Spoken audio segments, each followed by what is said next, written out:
Muszę powiedzieć Wam, że uwielbiam czasami śmiać się z medialnych tytułów, bo gdy czytam potężny dołek w kredytach mieszkaniowych, te dane nie ucieszą deweloperów. Tak jeden z portali internetowych napisał i zatytułował dzisiaj artykuł. Ale jednocześnie to wcale nie jest dołek, bo jest wręcz odbicie. O czym Wam opowiem w tej audycji i to pokażę na przykładach wykresów opartych na tych samych źródłach, na podstawie których dziennikarz napisał o tym strasznym dołku i tragedii wśród deweloperów. No, może nie jest najlepiej, ale też, żeby takie sensacyjne wiadomości sprzedawać, no nie wiem.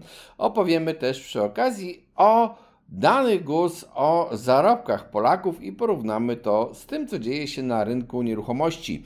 Jeżeli interesują Ciebie trendy, zmiany cen, przyszłość rynku nieruchomości, a także zmiany w prawie na rynku nieruchomości, to subskrybuj ten kanał. To warto, tym bardziej, że ostatnio słyszymy z ministerstw o zapowiadanej walce z wynajmującymi nieruchomości, a to będzie już wkrótce w naszej audycji. Także chciałem zaznaczyć, że tradycyjnie na stronie symen24.pl ta sama audycja z wykresami w takiej bardziej statycznej formie oraz znajdziesz tam również kursy online o obrocie nieruchomościami i zachęcam do poznania tych kursów. A teraz wracając na chwilę do tego sensacyjnego artykułu. Dramat. W 2024 roku liczba wniosków o kredyty hipoteczne jest niższa o 22% niż rok temu. Ale rok temu to był szczyt, wręcz sam środek działania programu kredytu 0%, więc jak można to porównywać? Spadek jest ogromny, nawet o wartości samych hipotek to 16,9%, oczywiście według Biura Informacji Kredytowej, tak jak podaje dziennikarz. Ale szkoda, że jednocześnie dziennikarz, tak jak gdyby poza tym tytułem, gdzieś tam omija i unika informacji najważniejszej, a tę informację możecie zobaczyć sobie na tym wykresie. Ta niebieska linia to są wnioski kredytowe zarejestrowane przez BIK dotyczące kredytów hipotecznych, a ta czerwona linia to są kredyty hipoteczne zrealizowane. Tutaj, jak zauważycie łatwo, wnioski są zarejestrowane do września, a dane o liczbie udzielonych kredytów są tylko do sierpnia, no bo jeszcze to nie zostało podsumowane. Zobaczcie sobie, że tak naprawdę widzimy, przez lata liczba tych wniosków spada, bo to jest ta cienka linia niebieska pokazująca trend liniowy, ale tak naprawdę nie jesteśmy w tej chwili ani na jakichś szczytowych poziomach, ani na poziomach dołków, jeżeli chodzi o same wnioski, a w kredytach można powiedzieć nawet jesteśmy wręcz gdzieś tak w środku tego, co działo się do tej pory na rynku. Jeżeli spojrzycie się również na ten wykres, on pokazuje to, że liczba wniosków o kredyt mieszkaniowy niekoniecznie ma bezpośrednie przełożenie na liczbę udzielonych kredytów. Zobaczcie sobie rok 2001, gdzie widzimy ten taki ogromny spadek zapytań ciągnący się prawie do ponad połowy 2022 roku z małym wyskokiem, ale to już jest inna sprawa. I zobaczcie, jak wtedy wyglądały kredyty mieszkaniowe. W 2021 mieliśmy gwałtowny spadek liczby wniosków, a wręcz można powiedzieć przez wiele miesięcy bardzo stabilną liczbę udzielonych kredytów, gdzieś tam oscylującą około 25 tysięcy. Potem nastąpił zjazd i faktycznie zaliczyliśmy dołek i spadliśmy do poziomu około 6 tysięcy kredytów. I to była druga połowa 2022 roku, i potem odbicie w 2023 i znów powrót na szczyty. w liczbie udzielonych kredytów, ale zobaczcie, że wniosków było mniej, a liczba kredytów rosła i potem mamy ten taki spadek, który obserwujemy. Warto przy tym spojrzeć się na ten kolejny wykres, na którym pokazuje Wam, że między liczbą udzielonych kredytów a liczbą wniosków następuje czasami przesunięcie takie w czasie. Czasem jest ono mniejsze, to te takie limonkowe strzałki pokazują, a czasami ta strzałka fuksjowa, ona pokazuje, że szczyt zapytań i szczyt udzielonych kredytów są mocno przesunięte. Co mogło być przyczyną takich zachowań? No chociażby to, że działy banków odpowiedzialne za rozpatrywanie kredytów w czasie, kiedy właśnie było dużo wniosków, są tak zarzucone robotą, że nie dają sobie z tym rady, albo na przykład, że zmieniają się przepisy i rozpatrywanie samych wniosków trzeba wdrożyć nowe procedury, nauczyć się tych procedur, no i też to rozpatrywanie wniosków w związku z tym następuje z opóźnieniem.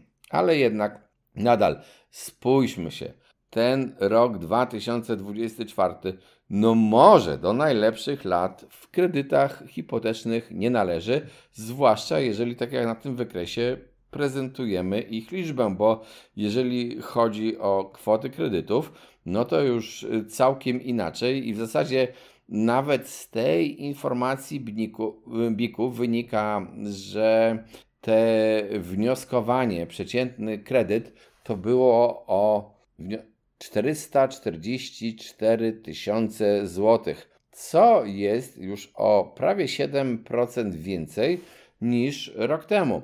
Dlaczego? No bo cóż, ceny nieruchomości niestety nam urosły z powodu bezpiecznego kredytu 2%. Czy ten tytuł ma sugerować tego artykułu, że te dane nie ucieszą deweloperów i w ogóle deweloperzy będą smutni? Czy ten tytuł ma sugerować, że powinniśmy uruchomić kolejny program kredytów z dopłatami kredytów, które będą ratowały deweloperów i banki? Ocencie sobie sami, czy to naprawdę warto, bo za taką pomoc, za te kredyty dotowane płacicie później wyższymi cenami mieszkań. Przy okazji chciałem też pokazać Wam takie nasze nowe opracowanie. Jest to porównanie wynagrodzeń danych GUS i one pokazuje średnią arytmetyczną wynagrodzeń, ta niebieska linia taka łamana, która jest od lat prezentowana przez Główny Urząd Statystyczny. A ta taka krótka czerwona linia i obejmująca tylko 4 miesiące od stycznia do jak na razie kwietnia 2024 to jest mediana wynagrodzeń. Dlaczego tej linii brakuje i wcześniej i później? No dlatego, że wcześniej przed 2024 rokiem te dane były publikowane bardzo rzadko i nie były one reprezentatywne w związku z tym dla tego wykresu, a później, czyli teraz, te dane publikowane są z 6-miesięcznym opóźnieniem w stosunku do tej niebieskiej, optymistycznej linii. Co z tego wynika? To mówi również ta żółta linia pokazująca stosunek mediany do wynagrodzeń i tutaj musicie się spojrzeć na prawą skalę wykresu, gdzie łatwo zauważyć, że ta mediana wynagrodzeń w stosunku do tej średniej arytmetycznej do tej pory podawanej przez GUS i wynoszącej już od pewnego czasu ponad 8 tysięcy złotych, no to te wynagrodzenie brutto jest o mniej więcej 20 do 25% niższe, jeżeli chodzi o medianę. A na rynek nieruchomości tak naprawdę chyba większy wpływ i większe znaczenie ma ta mediana niż ta średnia arytmetyczna. Tą średnią arytmetyczną, jak wynika z innych opracowań, to zarabia mniej więcej 30% Polaków, daleko powyżej mediany. A mediana to jest to, co zarabia więcej lub mniej od tej mediany 50% osób pracujących w całej gospodarce. W dodatku ta średnia arytmetyczna jest wyliczana też z sektora przedsiębiorstw, nie obejmuje wielu pracujących, więc tak szczerze mówiąc jest mocno zakłamana. Słyszymy też, że ostatnio tak ceny nieruchomości wzrosły, że Polacy coraz dłużej muszą pracować na swoje własne mieszkanie i to jest prawda, ale znowu dzielenie tych cen przez średnią arytmetyczną pokazuje, że to mówimy o tym, jak długo ma pracować jakiś wyimigrinowany Polak należący do tych 30% bogatszych Polaków, bo nie mówi o tym, jak długo musi pracować te 50% Polaków. No i też pozostaje taki jeszcze jeden drobny problem. Zarabiając wszystko jedno, czy liczymy sobie, że to jest średnia arytmetyczna, czy też mediana, to każdy z pracujących musi pokryć koszty swojego życia. No chyba, że jest na czyimś utrzymaniu. Czyli tak pytaniem jest naprawdę nie to, ile zarabiasz w stosunku do ceny 1 metra kwadratowego mieszkania, ale ile możesz odłożyć ze swojego wynagrodzenia. I ta mediana tutaj za kwiecień 2024 wynosi 6500 brutto. To możecie sobie przeliczyć, ile to jest netto. To jest znacząco mniej netto. No i teraz możecie się zastanowić, jak długo musicie odkładać na mieszkanie znajdujące się w waszym mieście. My zresztą zrobiliśmy taką audycję, w której pokazaliśmy takie porównanie. Nie będę powtarzał całej audycji, tylko pokażę wam ten fragment. I to jest odniesienie znowu do zarobków brutto i cen średnich za 1 metr kwadratowy mieszkania. Czyli musisz wiedzieć, że jeśli tę relację przeliczysz na swoje zarobki netto, to ona będzie wyglądała jeszcze gorzej. I te zielone słupki pokazują rynek wtórny, a te w drugim kolorze pokazują rynek pierwotny i stosunek do mediany zarobków w danej miejscowości. I jeżeli spojrzymy się na przykład na Kraków, no to jest prawie 1,9 w stosunku do rynku pierwotnego, 1,8 w stosunku do rynku wtórnego. Prawie 2. No to znaczy, że na przykład, jeżeli to wynosi prawie 2, to że za swoją miesięczną medianę zarobków na rynku pierwotnym możesz kupić w Krakowie pół metra kwadratowego mieszkania. Teraz policz sobie, jak długo masz na to pracować. No to jest straszne. Jeżeli chcesz mieć mieszkanie 60-metrowe, to prawie 120 miesięcy, czyli 10 lat musisz nad to pracować. Ale jeżeli przeliczysz to na zarobek netto, to już okaże się, że to jest więcej niż te 120 miesięcy, a jeżeli jeszcze policzysz właśnie, że musisz się utrzymywać, no to ten okres dojścia do mieszkania się wydłuża. Jednym słowem, można powiedzieć, że w Polsce, jeżeli chcesz zarobić na mieszkanie i nikt nie dał ci wcześniej jakichś pieniędzy, nie otrzymałeś spadku, nie otrzymałeś darowizny, pomocy i tak dalej, no to czas zarabiania na te mieszkania będzie tak naprawdę długi, może nawet 20-letni lub więcej, no bo przecież na przykład na tyle lat zadłużają się wszyscy ci, którzy biorą kredyty mieszkaniowe.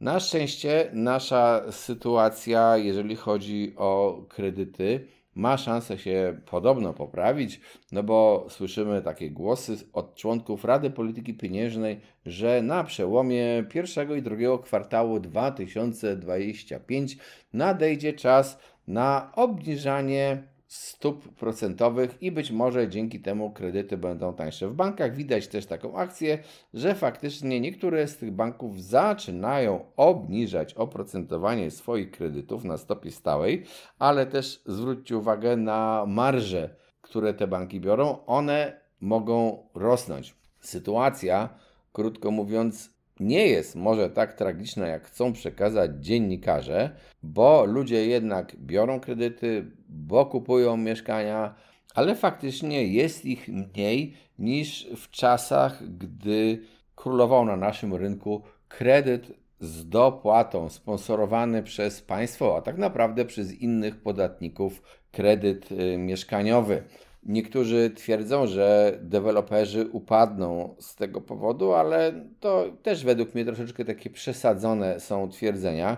Oczywiście są lepsze i gorsze inwestycje i widzimy to nawet po notowaniach deweloperów na giełdzie i po ich raportach. Jedni mają problem ze sprzedażą, a inni, którzy mądrzej inwestowali, czy też lepiej po prostu inwestowali, jakoś tego problemu ze sprzedażą tak wielkiego nie mają. Póki co, na razie rynek nieruchomości w Polsce działa i ja bym tak patrzył się z pewnym dystansem na takie sensacyjne artykuły. Owszem, nie jest najlepiej. Owszem, nasz rynek czeka na to, co się stanie. Czy będzie ten kredyt 0%, czy nie będzie.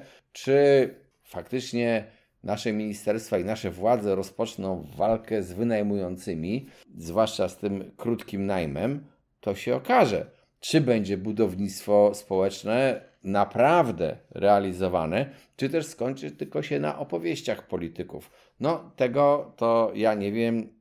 Pozostaje obserwować rynek nieruchomości. Jeżeli chcesz wiedzieć więcej, to zapraszam na Symen24.pl. Tam znajdziesz wykresy do tej audycji, znajdziesz również kursy obrotu nieruchomościami. I pisz nam koniecznie w komentarzach sugestie nowych tematów, bo bardzo często audycje robimy właśnie specjalnie pod Wasze sugestie, Wasze propozycje. No poza tym taka wymiana myśli jest bardzo cenna nie tylko dla nas, ale również dla innych użytkowników tego kanału o nieruchomościach. Cześć, trzymajcie się.